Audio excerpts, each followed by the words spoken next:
pagdating sa Top Chef, ang pinakamahusay ng palabas sa pagluluto sa buong mundo. Ngayon, ang mga kalahok ay gagawa ng isang ulam na makabuluhan sa kanila. Ang mga hurado ay pipili ng pinakamahusay na ulam at ang mananalo ay bibigyan ng Top Chef Trophy. Iniisip ko kung anong ulam ang iluluto ko.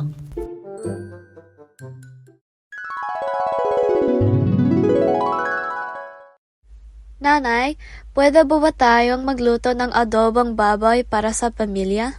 Siyempre naman, magsimula tayo sa kung ano ang kailangan natin para sa mga sangkap. Alam kong kailangan natin ng baboy at suka.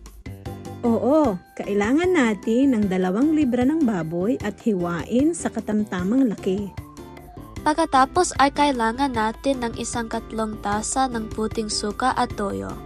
Kailangan din natin ng tubig, 1 tasa.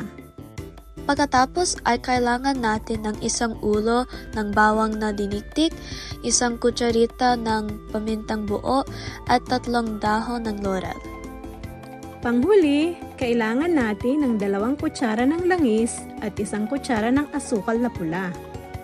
Kaya ngayon, sisimula ba natin sa pamamagitan ng pagtusta ng baboy sa lahat ng panig hanggang sa ginintuang kulay? Oo, kailangan din nating tiyakin na alisin ang anumang lumabas na taba sa baboy. Pagkatapos ay kailangan nating magdagdag ng bawang, dahon ng laurel at buong paminta. Siguraduhing haluin at hayaang matusta ang mga pampalasa ng halos 1 minuto hanggang sa mabango. Idagdag ang asukal na pula, ihalo at hayaang mag-caramelize ang asukal sa paligid ng baboy ng may 1 pang minuto.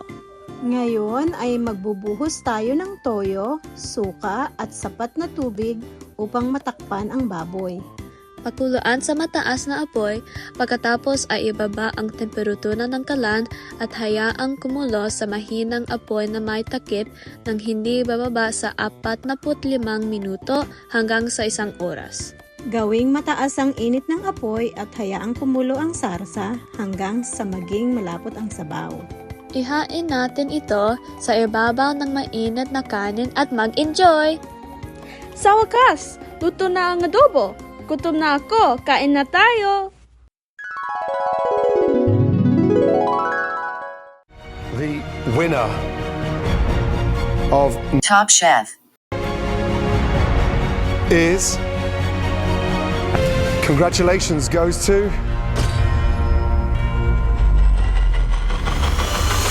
Alia.